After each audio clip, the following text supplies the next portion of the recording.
Saudações, queridos e queridas, está no ar mais um especial Hinomaru nas Olimpíadas Paris 2024, contando tudo, como foi a trajetória da piazada e também das meninas no Campeonato Olímpico. Não terminou da forma que a gente esperava, mas como sempre, né, temos que cumprir o nosso papel e contar até o final de cada competição. Como sempre, vocês estão na companhia de Elias Falas, o Barbudinho Alegria na apresentação, comentários das lendas, dos meus lindos, dos mitos do meu coração, Mr. Thiago Bom Tempo e Mr. Thiago Henrique Cruz. Vamos começar pelo Bom Tempo. Tudo bem com você, meu queridão? Saudades dessa sua voz melosa. Tudo bem, finalmente estamos aqui comentando esses jogos, né? Antes tarde do que Nukem. Tá certo. E Thiagão, tudo bem com você? Antes tarde do que Quake, do que Nukem, do Doom, qual que você tá? Exatamente. Bom dia, boa tarde, boa noite a todos os queridos ouvintes. Bom dia, boa tarde, boa noite, Elias e Bom Tempo. Primeiramente queria... É verdade, vocês fizeram uma boa observação pra gente entrar nesse primeiro assunto. E foi a demora pra gente poder estar fazendo esse podcast. Aí acabou saindo uma semana, um pouquinho mais de uma semana a mais do que deveria ter saído.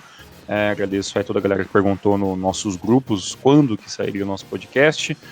Devido a alguns problemas pessoais meus e também por alguns problemas técnicos, a gente teve que demorar um pouquinho para fazer esse episódio. Mas aqui estamos, né, para fazer o nosso último, né, programa sobre Olimpíadas 2024. Vamos poder destrinchar um pouquinho mais o que aconteceu nos jogos entre Japão e Espanha no masculino, Japão e Estados Unidos no feminino. Deu para rever os jogos, vai dar para a gente fazer uma análise bem mais com a cabeça fria, né? Eu acho isso muito importante, muito válido, e tenho certeza absoluta que, apesar da demora, ainda é um assunto bem relevante para todo mundo que gosta de futebol japonês. Então a gente vai poder discutir bastante o que aconteceu aí. Não foi como a gente queria, mas não dá para dizer também que foi algo muito fora do inesperado, né? Porque realmente eram adversários muito difíceis, e a gente vai poder destrinchar um pouco mais sobre isso. A gente começa por onde hoje? Pelo masculino ou pelo feminino? Vamos começar pelo masculino? Ok. Só falando que aconteceu de tudo, né? Problemas pessoais do Thiagão, eu fiquei resfriado, computador bugando, problema técnico, foi aquela beleza, né? Foi o chá de desgraça completo. Mas aqui, falando do jogo masculino, uma derrota até que meio que mentirosa, né? Pelo placar, 3-0 foi um placar muito acima do que a seleção espanhola produziu no jogo, né? Tudo bem que começou com um golaço, o Japão estava um pouco perdido em campo no primeiro tempo, conseguiu se ajeitar da metade do primeiro tempo até o final, mas não conseguiu, até conseguiu, né, converter em gol uma oportunidade, mas deu aquele impedimento de videogame, né, que todo mundo fala, ali no gol do Japão. E pro segundo tempo o Japão voltou melhorzinho, dando toque de bola, né, indo para cima, mas também não deu certo, né, porque as oportunidades não entravam, né, simplesmente a bola não entrava, ou dava aquele último passe errado, aquela finalização errada, né, e a Espanha no segundo tempo em duas oportunidades de sorte, eu digo para vocês que foram 2 gols na sorte, né, que a Espanha fez na etapa final, e acabou terminando em 3-0, né? A Espanha, claro, mereceu vencer a partida, porque jogou bem, mas não jogou tudo isso como o placar indicou, né, Thiagão? O Japão resistiu bem, jogou bem a partida, não como na primeira contra o Paraguai, né, e também contra o Israel, mas fez uma boa partida. Mas uma pena, né, terminar aí nessa forma melancólica, a última partida. Poderia ter sido um placar diferente se o gol do Japão tivesse sido validado lá na etapa inicial, né? Com 1-1. Mas fazer o quê? São aquela velha história, né? São coisas do futebol. O que não é para ser, não é para ser. E agora choramos aí pelo leite derramado, né? Nessa partida o Japão entrou com o Kokubo, com Sekine Kimura Takai Ohata, Yamamoto Fujita Shunsuke Mito, Koki Saito, Hosoya e o Fuki Yamada. Entraram na etapa final o Araki, o Shota Fujio, o Ken Sato e o Uenaka, Thiagão. Você também ficou com esse sentimento aí de que poderia ter equilibrado um pouquinho mais e 3-0 foi muito, um placar muito elástico pela ocasião do jogo, né? As ocasiões do jogo. Foi um jogo complicado no geral, que deixa essa sensação um pouco estranha pra gente, né? Porque Japão e Espanha, pra mim, obviamente, nesse jogo, o favoritismo era da seleção espanhola, né? A gente até falou isso no último podcast, né? Que a gente enfrentaria os favoritos na próxima fase, e aí, ironia do destino, né? Que sejam novamente o Japão e Espanha. O primeiro tempo foi bem interessante, eu gostei bastante de rever o primeiro tempo. Ainda teve, para mim, o belíssimo gol ali do Fermin Lopes ali e tal, de fora da área. O Kokubo ainda rela na bola e a bola acaba entrando e tudo mais. O gol, né, impedido do Rossoya, se não me engano, foi até uma tabelinha que ele fez, uma tabelinha que ele recebia a bola do Fujita, fazia o pivô, conseguia, fazia ali a movimentação para fazer a finalização, e depois, por causa da perna, né, acabou sendo marcado impedimento muito do confuso, não sei se Bom Tempo vai poder falar um pouquinho mais sobre isso depois. E esse primeiro tempo poderia sim ter terminado em 1-1.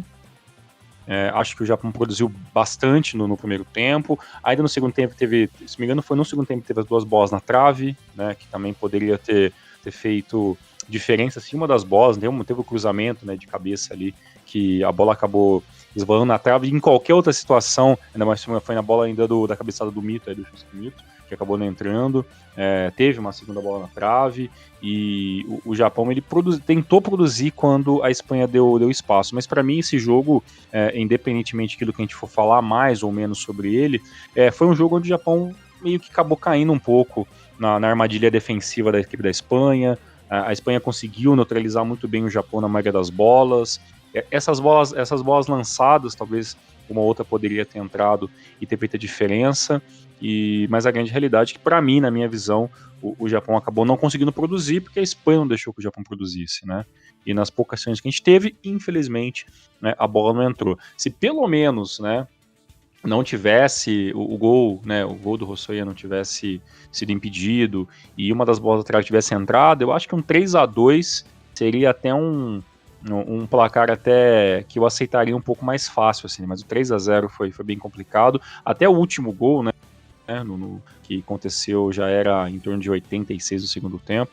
Foi o gol ali que teve do cruzamento, né, da bola, do escanteio, que a bola bate na zaga, né, o gol sai errado, a zaga se perde um pouco, aí o Luiz acabou colocando a bola para dentro ali, mas foi um jogo onde a seleção japonesa tentou naquilo que podia. A gente já tinha falado várias vezes, não é a seleção olímpica com a força total, o Japão foi com aquilo que conseguiu levar, ainda assim uma seleção que produziu muito, né, com jogadores diferentes no seu elenco, e eu acho que ainda, apesar da derrota, a gente vai ter mais coisas positivas para falar, né? Tem muita coisa interessante que aconteceu nessa equipe, tem muitos nomes que a partir de agora entra no nosso radar o tempo todo, né, desses jogadores, né? Alguns jogam no Japão, outros jogam fora, e ainda assim foi um campeonato bem interessante que o masculino acabou propondo.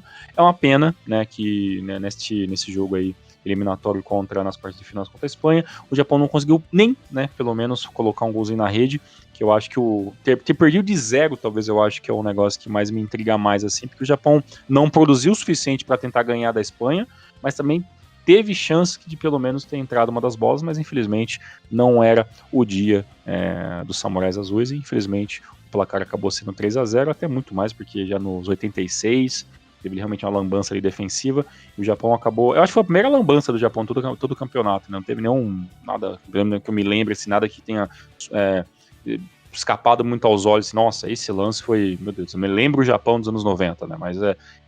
Mas ali já era uma questão de nervosismo, já era noção de, poxa, realmente não vai dar mais, né? Então a gente entende, até porque a maioria desses jogadores alguns ainda em formação, tem muito que melhorar, tem muito que evoluir, mas infelizmente nesse jogo não deu. Teve alguns erros defensivos nos outros jogos, mas nos outros jogos o Kokubo salvou, né? Dessa vez acabou conseguindo salvar e acabou fazendo diferença, né? Inclusive, acredito que foi até meio marcante, né? Terminou o jogo, o Kokubo tava chorando muito, né? Lembrou até um pouco o Takekubo nas Olimpíadas passadas também, ele chorou bastante tanto no jogo que o Japão foi eliminado na semifinal, na disputa do bronze também, ele se emocionou muito, mas dá pra entender porque acho que o Kokubo sentiu um pouco o peso da... Acho que talvez ele sentiu um peso um pouco maior como responsabilidade pela derrota, né? Já que os dois primeiros gols acredito que eram defensáveis, não chamo de falha, mas era possível defender. E o terceiro, aí sim acho que foi falha, né? Um goleiro não pode deixar a bola passar na frente dele daquele jeito, por mais que tinha gente atrapalhando ele, acho que talvez ele sentiu o peso disso, talvez ele sentiu uma responsabilidade maior por causa disso. Mas enfim, foi um torneio bastante positivo dele, né?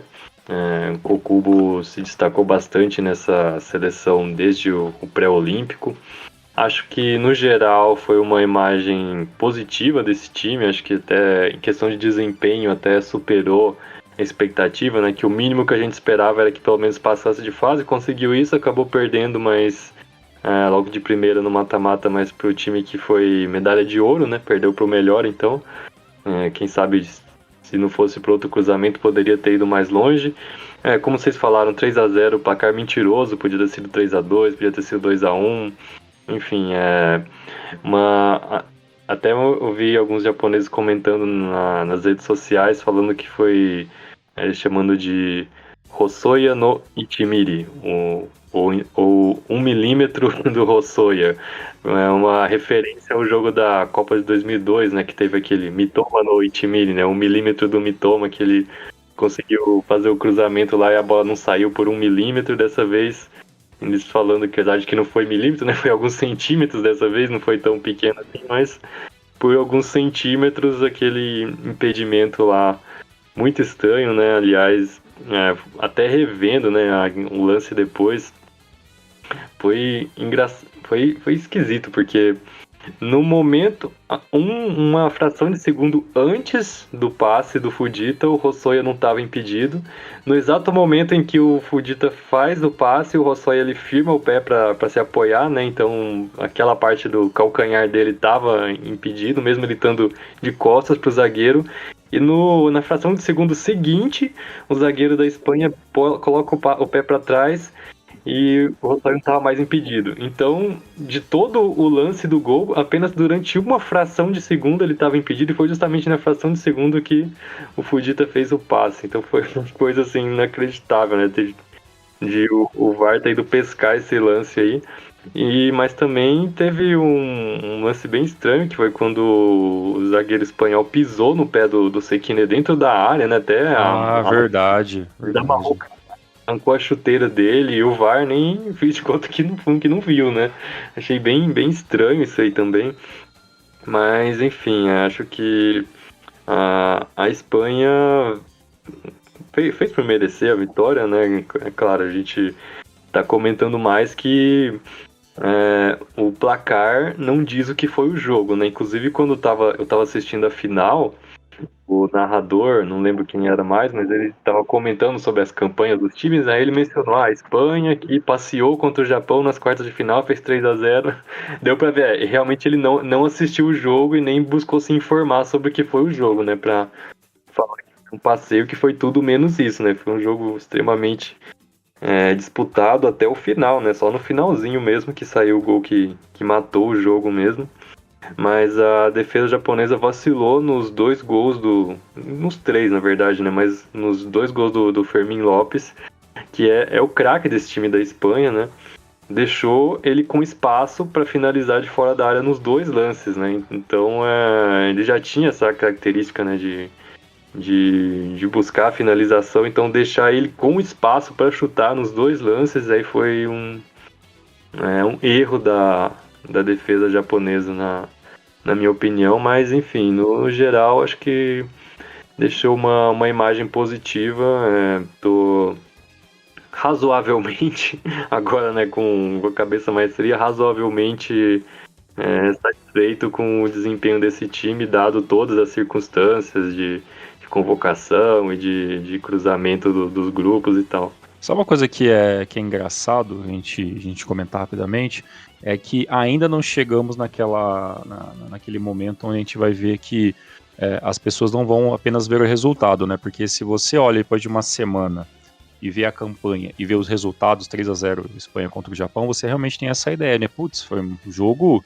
que a Espanha sobrou em campo, né? Então, ainda a gente percebe que mesmo depois de tanto tempo, né, de tanta coisa que facilita você rever jogo, né, sei lá, 15 anos atrás, se você não conseguia ver o jogo na hora, você tinha que depender de alguém ter gravado e jogar isso na net, né, mas hoje, com o stream oficial das Olimpíadas, né, é meio que tipo assim, você não tem desculpa, né, cara, pra não ver um jogo, né, é um negócio meio inacreditável, né, mas que daqui 10 anos, 10 anos, daqui 5 anos, a próxima Olimpíada, daqui 4 anos, os próximos ciclo olímpico, a gente vai ver que quando fosse falado da campanha da Espanha, a atual campeã do masculino, eles só vão falar a parte fácil, né? Vai ver o resultado ali na tabelinha, 3-0 contra o Japão, e a galera não tem esse detalhe de ver, poxa, mas como é que foi construído esse 3-0, né?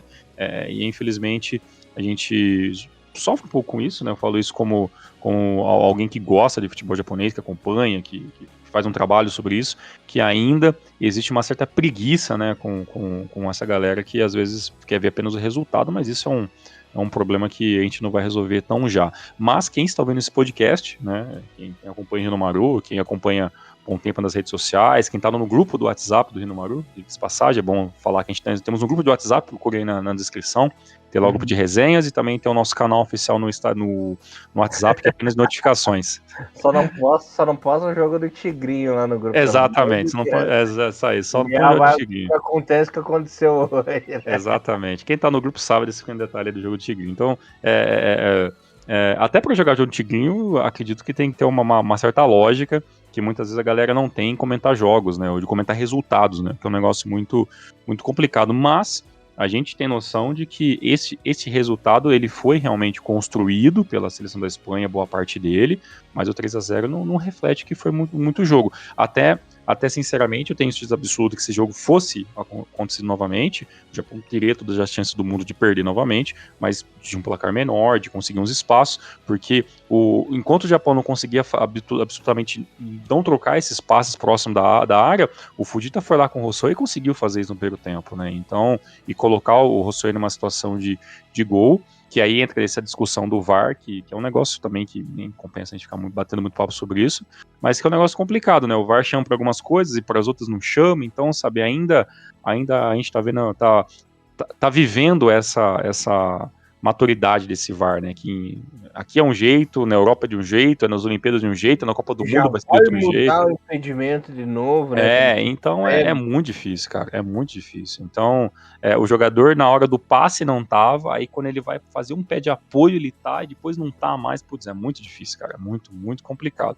Mas eu ainda acho, e acho que vocês estão de acordo, se terminasse o primeiro tempo 1-1, eu acho que a postura do Japão, a postura de se preocupar da Espanha seria diferente, né? Porque aí quando saiu o segundo gol do Fermín Lopes aos 73 minutos, é meio que a bola baixa de vez, né, pro Japão, né? Mas até o segundo gol, eu ainda acho que o Japão tinha plenas condições de bater de igual para igual, claro, jogando com menos posse de bola, se preocupando mais em se organizar defensivamente e jogar no contra-ataque, como foi realmente o que o Japão fez, né? E acho que não está errado, viu? Eu vi a galera reclamando, o Goya jogou pequeno, o Goya pensou pequeno, não teve postura de alguém que não entende o que é ser treinador de seleção. Não acho que foi assim. Eu acho que jogou. Até porque se a gente jogasse aberto contra a Espanha, a gente ia tomar um saco. Né? Eu acho que essa é a realidade. E mesmo que a Espanha jogue num sistema que tem apenas um atacante, né? Que é o Ruiz lá centralizado, e tem lá o seu 4-2-3-1, que vira 4-3-3 quando quer, enfim. A mobilidade que todo mundo já tá meio careca de saber. Mas é um jogo que daqui a um tempo só nós lembraremos, infelizmente, como foi construído. A maioria vai apenas ver lá no Google.com, lá, resultado das Olimpíadas e falar as groselhas que todo mundo fala sempre. O pessoal pega demais no pé do olho, né? Jogo olímpico, porra. Sim, eu também não sei também, sinceramente. É isso que falta, né? O pessoal na comunicação, tanto geral, né? Na imprensa geral, quanto na imprensa que cobra o futebol japonês, eles têm que ter mais responsabilidade no que fala, né? Muito achismo, muita opinião tirada não sei de onde, sem ter aquela convicção, né? Aquela fonte certa de você falar certinho e tal. E isso acaba gerando conflito, né? Tiagão comentou do comentarista lá que disse que a Espanha passeou por cima do Japão e tudo mais. Pô, a pessoa ela tá lá narrando para um país inteiro, comentando pro país inteiro, e sequer teve responsabilidade, sequer teve a vontade de ir lá estudar para saber, pelo menos ver os melhores momentos, alguma coisa assim, para saber como foi o jogo, né? Então é muito complicado. A gente tá passando por um período muito difícil da comunicação, não só na comunicação esportiva, mas na comunicação geral, assim. Eu sou um cara muito chato para isso, sabe? Eu leio bastante site de notícia, leio bastante site assim de jornal mesmo, e vejo que a qualidade caiu mesmo, tanto na TV, no rádio e nos textos, né? Parece que também os jornais hoje em dia não tem editor de texto, sabe? Porque você vê umas coisas terrivelmente mal escritas, assim, é um absurdo, cara. A gente tá passando por um período complicado na comunicação, cara, no jornalismo, assim, né? Tá aí o meu desabafo. É isso aí. Era inesperado, mas veio desabafo. Bom, antes de a gente comentar do jogo das meninas, vamos passar só os resultados aqui de como que foi o desfecho do torneio masculino das Olimpíadas, pra gente falar de uma coisa importantinha. A seleção de Marrocos, no outro jogo das quartas de final, passou por cima dos Estados Unidos por 4-0. Aliás, Marrocos foi a Bela grande vitória. sensação aí, né? Foi a grande sensação do torneio, né? O Egito passou pelo Paraguai nos pênaltis, né? O jogo normal acabou em 1-1 e venceu por 5-4. E a França conseguiu se vingar aí dos argentinos, né? Vitória por 1-0. Foi um jogo pegado, um jogo bruto. Meu Deus do céu, que confusão que foi essa partida. E uma semifinal, por uma infelicidade do destino, Marrocos foi eliminado pela Espanha, venceu o jogo até metade do segundo tempo, levou o gol e no finalzinho ali, né, 42 do segundo tempo, levou a virada.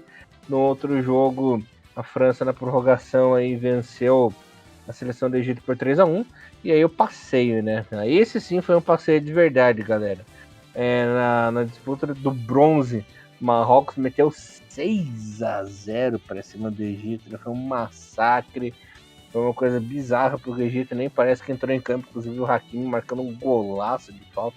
Nossa, foi a redenção de Marrocos, que a escola marroquina nos últimos anos tem feito muito sucesso, né? Já tinha jogado bem a Copa 2018, em 2022 chegou a ficar na quarta colocação, eliminando os gigantes aí, e agora nas Olimpíadas faturando bronze, e na grande final, num jogo confuso, num jogo truncado, prorrogação e tudo mais, a seleção da Espanha venceu por 5-3 os donos da casa e faturou o ouro, né? Então o pódio ficou Espanha ouro, França prata e a seleção de Marrocos com bronze, galerinha. Satisfeitos com as medalhas?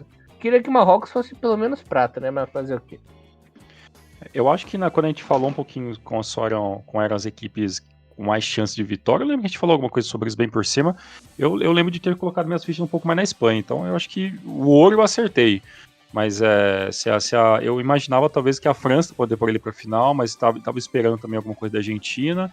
Eu acho que no final do final de tudo, eu acho que o pódio ficou justo pelo aquilo que foram colocados. E até acho que esse quarto lugar do Egito, né, chegando até a disputa de quarto final, foi até mais do que muita gente esperava, né? Eu não escuto muito se falar tão bem da situação atual do futebol egípcio, e conseguir chegar nessa disputa por terceiro lugar, eu acho que é muito, mas muito positivo, apesar que é positivo o caminho, mas a disputa foi complicada, né, cara? 6-0, né, cara? Então, como Elias falou, parece que chegou nesse momento que talvez era a melhor chance, né, de medalhas em anos do Egito, e a equipe acaba tomando esse sacode de 6-0 aí, a gente não consegue entender como jogou tão mal nessa partida aqui, a seleção do Egito, infelizmente, né? Uma pena, mas esse pódio do primeiro ao terceiro, eu acho que foram as três equipes que mais desenvolveram para chegar, né, nessa pontuação. Achou justo, bom tempo? Achei justo, e um detalhe aí que na prática não significa nada, mas o Japão terminou em quinto lugar, né? Então só uma posição abaixo da Olimpíada passada, acho que tá de bom tamanho, né? Tá de bom Tá tamanho. Sem ser com a seleção 100%, né? Então tá um belíssimo resultado. Ficou bom, excelente. Uma coisa que eu queria entrar em detalhes com vocês é que o Bom Tempo ele separou umas pautinhas importantes pra gente discutir aqui sobre essa piazada. Ele pegou e separou aqui, ó. Vamos conversar, começando pelo primeiro tópico, quais jogadores já podem ir direto para a seleção principal do Japão e quais jogadores têm potencial para jogar na seleção principal no futuro, né? Então essas são perguntas aí bem importantes, bem pontuais aí que o nosso querido Bom Tempo fez. E quero saber quem começa respondendo. Querem tirar no palitinho? Ó, o meu acho que hoje eu vou porque o meu tá bem fácil. Pra mim, direto, que tem potencial pra ir agora. Próxima convocação, Fujita Hosoya e Kokubo. Certo, Kokubo com certeza. A gente tá fragilizado nessa parte de goleiro. Kokubo, eu vejo o Kokubo muito parecido com o Kawaguchi, né? Com a trajetória do Kawaguchi na seleção. E quem sabe ele pode ser aí um grande salvador, né? Concordo com você com o Fujita e o Hosoya. E já respondendo no futuro próximo, eu acredito que o Shunsuke Mito tem aí um potencial próximo para chegar na seleção. E o Shotinha, né? Shotinha, acredito que é um cara que, não digo assim para ser um craque na seleção, mas um cara para compor elenco, para compor o ataque. Ele tem uma mística, né, galera, de fazer uns gols aí importantes, de ser um camisa 12, aquele cara que entra no segundo tempo ali para mudar, fazer ferver, uma coisa muito que Amado fazia antigamente, né? Talvez mudar alguma coisa. Eu acredito que esses aí também são os jogadores que eu escolheria. Não sei se o Bom Tempo tem alguma carta na manga aí de diferente ou ficou mais ou menos igual ao nosso. É, mais chance que o Kyogo de ser convocado, o Shota Fujio deve ter, né? Não, o cara já chega na voadora, né? Impressionante. O foda é que fala sobre isso, a gente já coloca o cara por fora, né? Esse que é o problema, né? Qualquer jogador que a gente colocar, a gente já... o jogador do Celtic do Elias. O jogo caiu pra sétimo já da lista, infelizmente. Sétimo, oitavo. Mas enfim, vocês gabaritaram aí, né? Kokubo, Fujita e Hosoya, acho que os três aí que todo mundo tá concordando, né? Até tava lendo uma matéria que saiu na mídia japonesa, o nosso querido Maezono tá lá como comentarista, ele até escreveu um artigo comentando justamente ele escolheu esses três jogadores também, que para ele já podem ir direto para a seleção principal. E é bom a gente ver que tem a disputa pelo gol vai ser interessante, né? O Zion Suzuki agora jogando na Série A, jogando no Parma, acho que é uma oportunidade muito grande para ele, né? Porque se ele ir bem, se ele se destacar lá na Itália, então muito provavelmente o Moriaço vai continuar com ele por enquanto, mas o Kokubo agora finalmente vai ter, né, a chance de ser titular, jogando numa primeira divisão na Europa, agora que ele foi pro Sintroiden, então vai ser uma disputa interessante e muitos outros goleiros também que podem ganhar chance, né? O Daniel Schmidt, que continua na Europa, né? Apesar de que está como reserva agora, o Keisuke Osako, que o Moriaço gosta bastante, o Koseitani lá no Matida Zelva, que está se destacando também, estava na última convocação, quem sabe até o Kosuke Nakamura. Dá um pouco de sorte, é o goleiro mais azarado que a gente já teve, mas enfim, pelo menos acho que vamos ter menos sofrimento com essa posição em comparação aos últimos anos, que era sempre dependendo do Kawashima, né?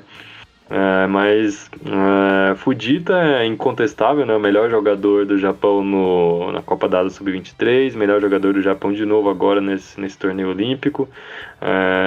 Um jogador até para competir até por titularidade, né? Talvez em um futuro próximo, acho que no momento ele o Wataru Endo é incontestável, mas na próxima Copa como é que vai estar, né? Ainda mais agora que a situação do Endo lá no Liverpool ficou bem, bem complicada para ele, né?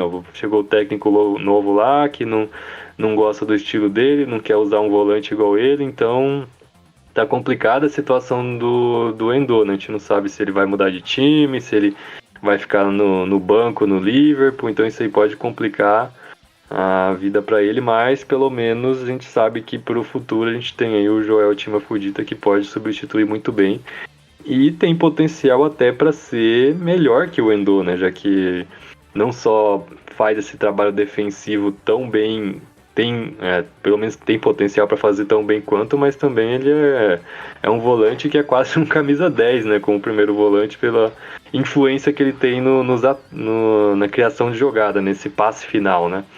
E o Rossoia que está sendo.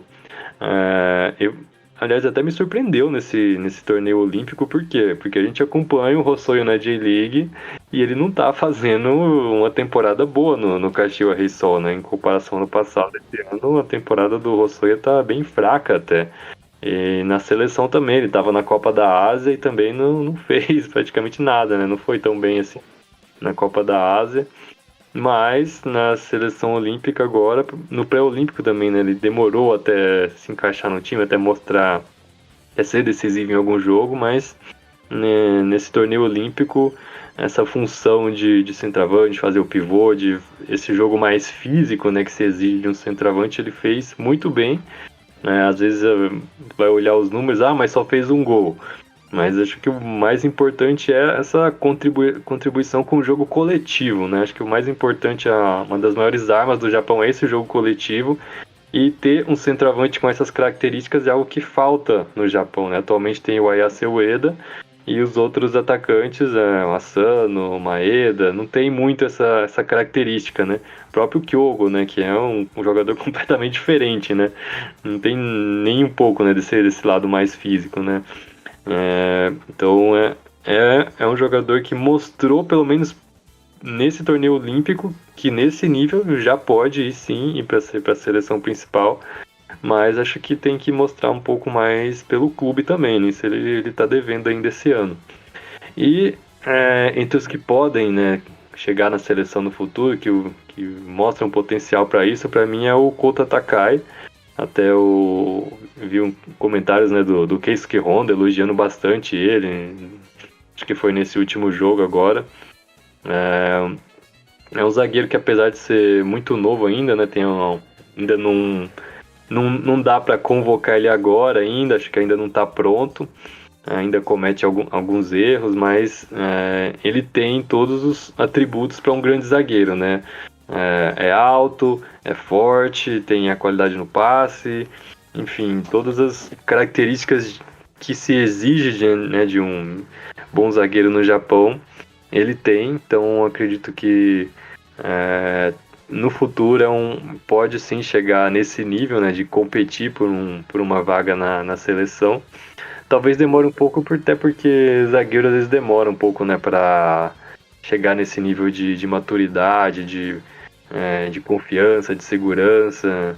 Por exemplo, muita gente lembra do Túlio, do Nakazawa, que foram uma das melhores duplas de zaga que o Japão já teve, né? Mas vai ver com quantos anos que eles eram titulares da seleção, né? Então, às vezes zagueiro é uma posição que, assim como goleiro, né? Não, é difícil você já jogar um nível muito alto desde muito jovem. Às vezes até consegue fazer partidas em nível alto, mas ainda falta aquela regularidade, estabilidade, né? Isso que vem com a experiência, né? E também tenho que mencionar o Shunsuke Mito e o Koki Saito, né? A duplinha lá que jogou no Sparta Rotterdam na temporada passada. Jogadores que mostraram talento, né? Teve alguns jogos que eles foram muito bem, mas também foram bastante regulares, né? O Mito é aquele jogador que deixa o Birex Niigata já era assim, né? Fazia um jogo muito bom, depois no outro jogo errava tudo que tentava, depois de repente fazia mais outro jogo muito bom, depois no outro sumia em campo. E nessas Olimpíadas foi exatamente assim, né? O torneio do Mito, né? Teve momentos muito bons e momentos em que ele não conseguiu fazer nada, né? Igual esse jogo contra a Espanha foi um desses em que ele foi engolido, né? Nem parecia que estava em campo. E o Koki Saito também, no primeiro jogo ele foi muito bem, e nos outros em que ele jogou ele não conseguiu se destacar. Então são jogadores que têm talento, mas que precisa ganhar um pouquinho mais de experiência no futebol europeu, precisa evoluir um pouquinho mais, até porque a posição deles é bastante concorrida, né? A posição mais concorrida da seleção japonesa, né? Uhum. Você comentou o lance lá do Túlio. O Túlio sofreu, coitado. Tanto que ele só foi ser titular mesmo da seleção em 2009, né? Nesse meio tempo ali, 2006, 2008, Ele comeu o banco do Abe, que chegou a jogar de zagueiro, Inorra chegou a jogar de zagueiro, Kono chegou a jogar de zagueiro, e também aquelas aberrações, né? Minoa, Terada, né? O Teradão lá também fez dupla quando a casal na defesa, até o Túlio conseguir de vez cavar aí sua vaguinha na zaga titular, daí de 2009 para 2010 ele despontou, né? Mas você tem razão, o bicho sofreu, cara. Foi complicado para ele chegar na titularidade do Japão. E eu queria adicionar aí na listinha de possíveis jogadores, claro, isso é mais um negócio pessoal meu. Eu gostaria muito de poder ver um pouco mais do Yamamoto. Que eu gostei muito da primeira fase do Yamamoto. Acho que por mais de ser um cara mais do beabá, do passe e tudo mais, não tem nada assim que faça os olhos de muitos brilharem, mas eu gostei muito da regularidade dele. E tenho uma certa afeição pelo Rata também, o lateral esquerdo. Acho que são posições que a gente poderia estar olhando para o futuro. Não sei como é que vai ser isso, né? Essa questão de lateral está sendo um problema, né? Um problema mundial. Então, se o Japão pudesse cuidar um pouco mais dos laterais dele, talvez intensificar isso aí, eu acho que seria interessante. Até porque eu acho que Shibata e Kimura, provavelmente, a gente não vai ver nunca mais na seleção, né? Eu, sinceramente, acho que não vai ser nomes que a gente vai ver na seleção principal, pelo menos pelo próximo ciclo aí de 2 anos, pelo menos. Depois do problema do Hiroki Ito, não duvido que apareça uns bizarros. Tem essa questão aí que a gente pode trazer em Honoros futuros aí, essa questão do Hiroki Ito aí, que complicadíssimo. Bom, complicado também ficou a situação das nossas meninas, né? Que mesmo depois de muita luta, jogando super bem, de igual para igual, fazendo uma partida boa, mas para variar, pecando na hora de finalização, alguns erros defensivos de marcação, né? A seleção dos Estados Unidos venceu as Nadeshko por 1-0 na prorrogação com um golaço da Rodman, né? Marcando ali na entrada da área, aquela famosa giradinha do mal, né? Um golaço, e as meninas deram adeus, né? Entraram em campo nessa partida a Yamashita, Namoe Minami, a Kumagaya, Koga, Nagano, a Hikaru Kitagawa, a Yui Hasegawa e a Muria, a Seiki, a Mina Tanaka, a Oba Fudino, né? Entraram na etapa final a Takahashi, a Hinata Miyazawa, a Hayashi, a Ueki, a Maika Hamano e a Chiba, né? Infelizmente, os Nadeshko, mais uma vez, Estados Unidos, né, galerinha? Eu nunca vi aí uma supremacia tão grande assim, americana para cima do Japão. Aquilo que a gente comentou, né? É equivalente ao Brasil no masculino, né? Que é carrasco da seleção japonesa. No feminino, Estados Unidos é carrasca das Nadeshko, né? Mais uma vez não deu, embora tenha sido uma partida equilibrada, né? Um jogo muito bom aí. Só que acharam o golzinho na etapa final e venceram. Vou começar dessa vez com um bom tempo agora, comentando das Nadeshko, né? Uma despedida triste, mas pelo menos aquela velha história, né? Bom tempo. Caiu atirando. Acho que a seleção feminina do Japão deixou um sentimento bem parecido com a masculina, porque chegou mais ou menos onde a gente imaginava que ia chegar. Aliás, a nossa previsão foi exatamente essa, né? A gente previu que o Japão ia passar em segundo lugar, e a gente vendo os cruzamentos, e que ia ser muito difícil fugir de os Estados Unidos, ou talvez a Alemanha, enfim, ia jogar com o time mais forte de qualquer jeito, então era o resultado mais provável, mas ficou com uma imagem mais positiva que negativa por causa da forma como jogou contra os Estados Unidos, e em vários momentos do jogo jogou até melhor. O Japão estava com uma defesa bastante organizada, né? No primeiro tempo praticamente não deixou os Estados Unidos criar chance de perigo. Na verdade, o Japão é que foi mais perigoso no primeiro tempo. Então foi um jogo em que fazia meio difícil, né? O Japão fazer um jogo tão equilibrado quanto os Estados Unidos, né? Vendo o histórico de partidas, né? Que os Estados Unidos quase sempre ganham, geralmente era às vezes até com 2 gols de diferença, algumas vezes até mais, mas nos últimos confrontos, pelo menos na era Ikeda, já tinha diminuído um pouco essa diferença, né? Derrotas por só um gol de diferença, apesar de que torneio amistoso não dá para levar tanto em consideração assim, mas agora, pra valer mesmo, né? Acho que foi uma partida bem positiva. Eu gostei da defesa japonesa, atuou muito bem durante toda a partida. Apesar de que eu acho que fisicamente, por mais que as americanas sejam superiores fisicamente, nesse jogo o Japão estava conseguindo aguentar. Até porque os Estados Unidos, eu não sei por que fizeram isso, mas foi basicamente o mesmo time do início ao fim. Eles só trocavam jogadores quando tinha alguma lesão. Acho que uma das zagueiras que tiveram que substituir por causa de lesão, mas eram basicamente quase sempre as mesmas 11 que começaram todos os jogos. Então, como só tem 2 dias de descanso, elas estavam. É natural que elas vão ficar mais cansadas, mais esgotadas. E eu cheguei a assistir o jogo dos Estados Unidos contra a Alemanha e dois candidatos à medalha de ouro, né? Estados Unidos e Alemanha, duas das melhores seleções do mundo, e os Estados Unidos atropelou a Alemanha, né, nesse jogo.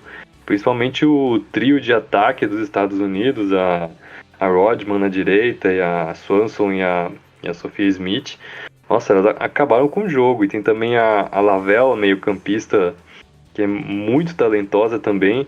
A zagueira Girma também é muito difícil passar por ela, muito difícil ganhar dela do 1x1. Então, uma goleira segura também, a Naeher, muito boa goleira. É um time assim que você olha e você praticamente não vê ponto fraco nesse time americano. Até tinha gente comentando, mas os Estados Unidos de hoje não é mais tudo isso. Realmente, nos últimos torneios, os Estados Unidos tinha dado uma decaída, mas depois que trocou de técnico, ou melhor, de técnica, né, assumiu a Emma Hayes, a inglesa, o time dos Estados Unidos voltou a crescer de novo. Então eles já chegaram nessa Olimpíada já nessa forma ascendente, já subindo de produção de novo. E foi o que a gente viu, né? Os Estados Unidos fez a melhor campanha da fase de grupos. E acabou, assim como no masculino, né? O Japão perdeu da Espanha, que foi ouro. No feminino também perdeu dos Estados Unidos, que foi ouro.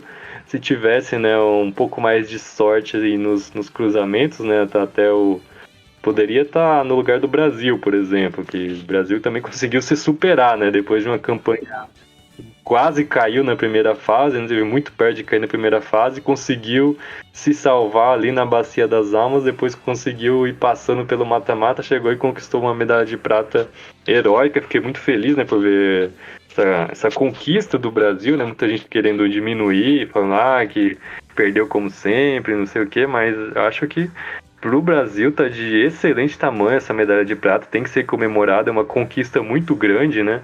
Acho que isso vai dar uma baita motivação para o futebol feminino do Brasil para crescer e para fazer uma boa campanha na próxima Copa do Mundo, né? Mas, enfim, o Japão acho que só faltou um pouquinho mais no ataque nesse jogo, né? Tinha que tentar no segundo tempo, na prorrogação, aí já parecia que o ataque do Japão já estava. Mais que a defesa estava jogando bem, o ataque já não estava ameaçando tanto. Até eu pensei, acho que a melhor chance do Japão vai ser nos pênaltis mesmo.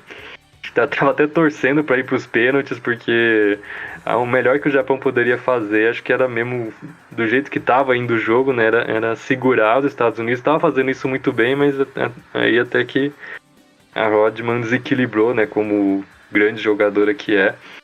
Mas, enfim, acho que dá para ficar satisfeito também, né? A gente tá time japonês muito jovem ainda, né? Acho que fez uma Copa do Mundo até que boa, né?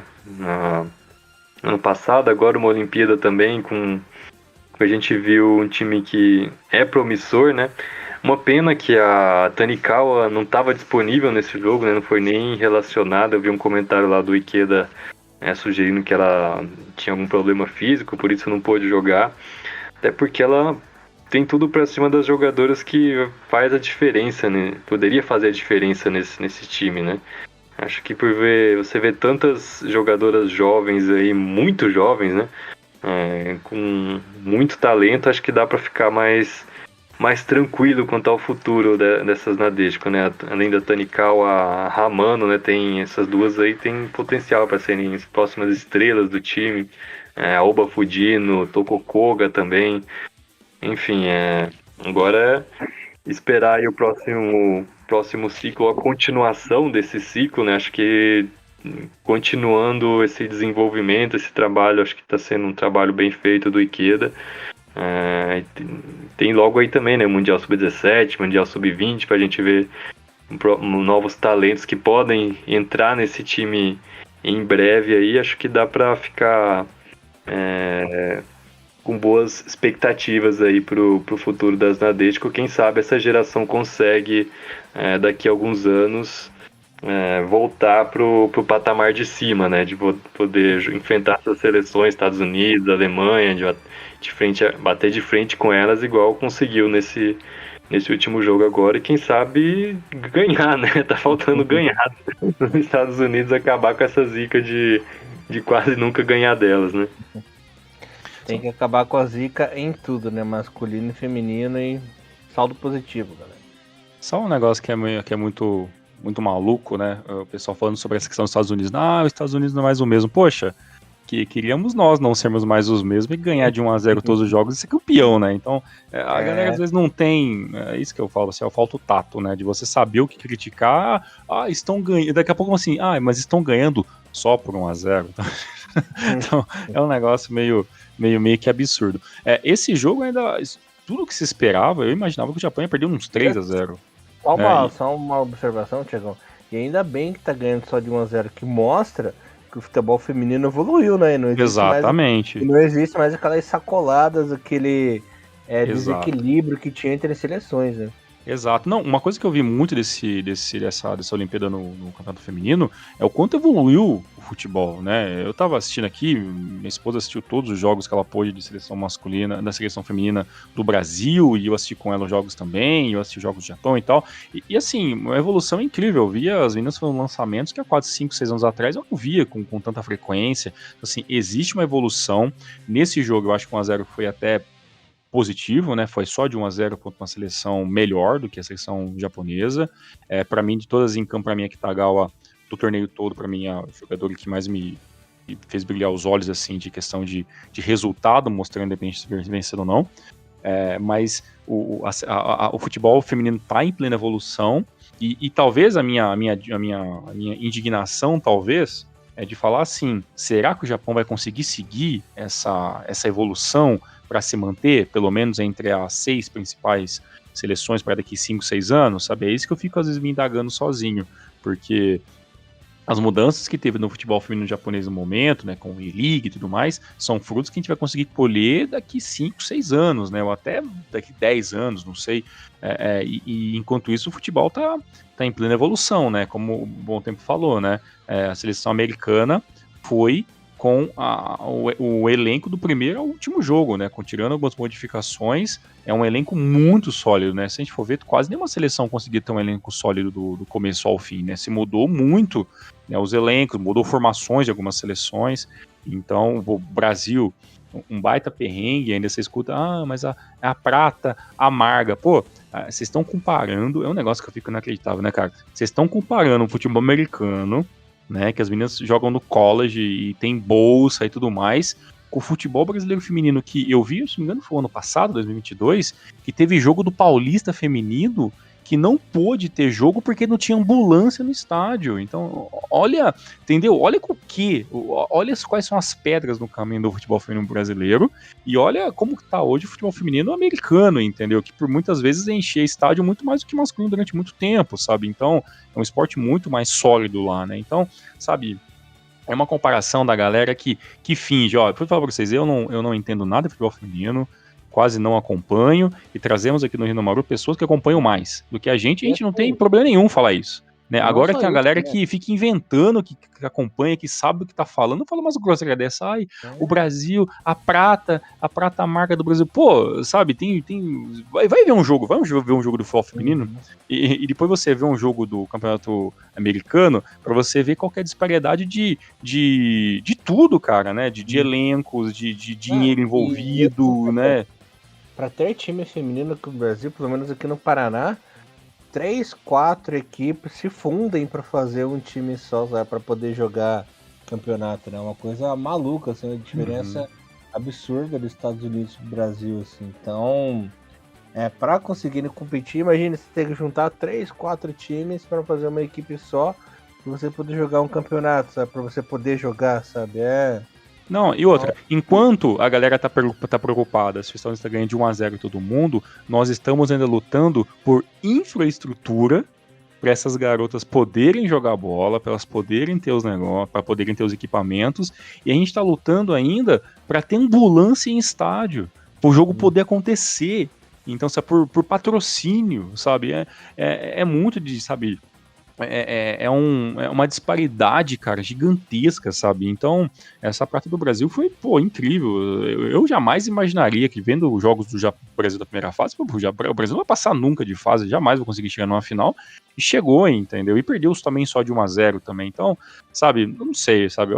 Eu acho que se existe uma coisa que me amargou nessa Olimpíada, infelizmente, foi a quantidade de groselha que eu li, Twitter afora, grupos de WhatsApp afora, enfim, narrações afora. Então, assim, a galera tá regredindo nesse quesito, viu? Porque o que a gente viu ali em campo foi muito diferente. Para mim, o Japão fez aquilo que pôde.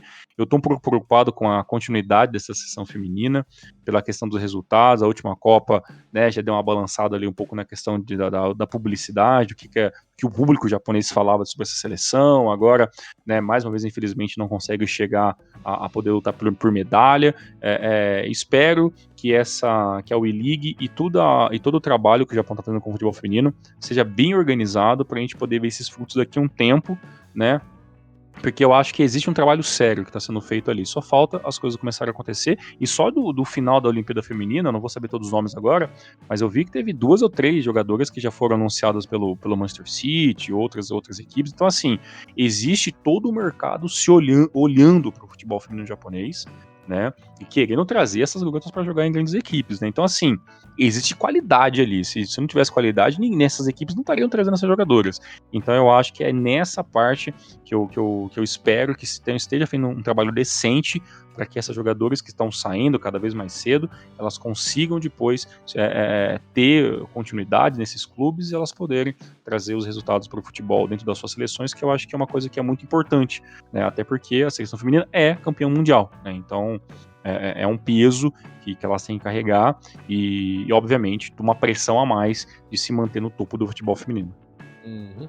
Os outros resultados, além da eliminação do Japão, a Espanha, né, classificou nos pênaltis derrotando a Colômbia, né, 2-2, jogo normal, 4-2 nos pênaltis.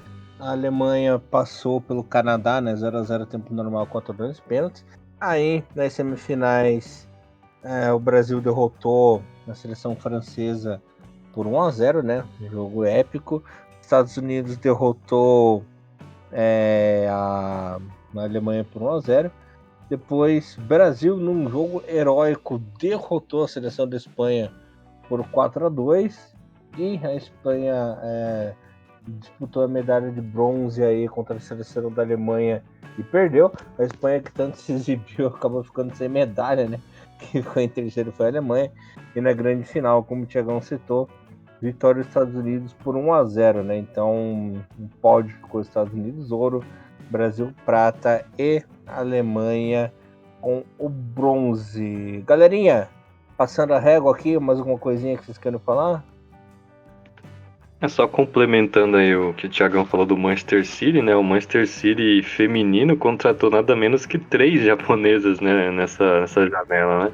Já tinha a Yui Hasegawa e agora eles já tinham contratado antes, né, do torneio a Arisa Shimizu, que ela saiu do West Ham, segunda japonesa do Manchester City. Depois eles contrataram mais 2 que estavam na WE-League, né? A Oba Fujino, que estava no Beleza, e a Ayaka Yamashita do Ainaki Kobe Leonessa. Então agora nada menos que 4 japonesas jogando no Manchester City, quase todo o time, né, do Japão agora jogando na Inglaterra, né? Show demais, hein? Que legal, bacana, hein? Bacana demais. Muito legal ver essa evolução e o Manchester City no mercado ferozmente, né? É uma coisa que eu queria saber, tem essa questão de limite de jogadoras no futebol feminino inglês, bom tempo? Ou tipo assim, se tem, pode colocar todas as estrangeiras que estiver no elenco? Como é que funciona? Você sabe essa informação? Boa pergunta, tem que confirmar. Vamos confirmar. Queria ver que seria legal, hein? Seria legal poder ver todas essas jogadoras jogando, hein? Acho que a regra vale do masculino e pro feminino, né? Pode jogar a galera que quiser. Contanto que. Se bem que a última vez o Manchester City chegou a estar em campo com 11 jogadores estrangeiros, né? Então não tem. Verdade, tem esse detalhe. E ficou, no final das contas, a Espanha, que eu imaginava que pela primeira fase chegaria com facilidade, né, na final, acabou ficando sem medalha, né? Então, realmente, né, subiu um pouco no salto e acabou ficando sem nada a Espanha, né, no final do feminino. Né? Faz parte. Chifradas pelo Toro Miura. Exatamente. E agora que a gente termina sobre falar sobre seleção, mas mês que vem voltamos, né, com mais seleção, agora com a seleção principal, porque começa finalmente, né, as eliminatórias, né, a terceira fase. Agora sim começa de verdade os jogos que a gente vai temer toda a data FIFA, que é, né, os jogos da seleção japonesa, né. Primeiro a gente vai jogar contra a China, né, no dia 5 de setembro. O segundo jogo vai ser às 7h35 da manhã. E, se não me engano, no dia 10 tem Japão e Bahrein, aí o Japão vai jogar fora, e se não me engano, o jogo no dia 10/9 vai ser a 1h da tarde. Foram os horários que eu vi mais cedo, mas é bom depois vocês darem uma gulgada aí pra confirmar se não falei nenhum horário um pouco errado. Mas acho que no final das contas eu acho que foi muito legal essa Olimpíada, deu pra gente falar bastante coisa, deu pra gente prestar mais atenção em jogadores e jogadoras, né? Então eu acho que vai ser muito positivo pra gente ver o que vai acontecer com esses jogadores que puderam defender a seleção japonesa nesses Jogos Olímpicos, e a gente vai esperar que, com certeza, que dê frutos, né? Que essa seleção olímpica que por muitos encerrou, né? O seu ciclo nela, que eles continuem jogando nos seus clubes e que eles tenham a oportunidade da seleção principal ou de evoluir dentro dos seus clubes e possam jogar fora do Japão ou jogar em outros clubes para evoluir sempre o futebol feminino. Então esse, no final das contas, é o mais importante, né? O resultado, por mais que seria legal ver uma medalha no peito, mas mais do que isso é ver uma quantidade de trabalho que a gente espera muito que seja bem feito, que dê frutos lá na frente, né? Que o nosso objetivo principal de tudo isso é uma Copa do Mundo. Galerinha, muito obrigado novamente por terem vindo aqui. Nos falamos semana que vem. Um beijão e Hinomaru, levando o melhor futebol japonês pra vocês, galera. Valeu, até semana que vem. Tchau. Valeu, forte abraço. Tchau, tchau. Sayonara.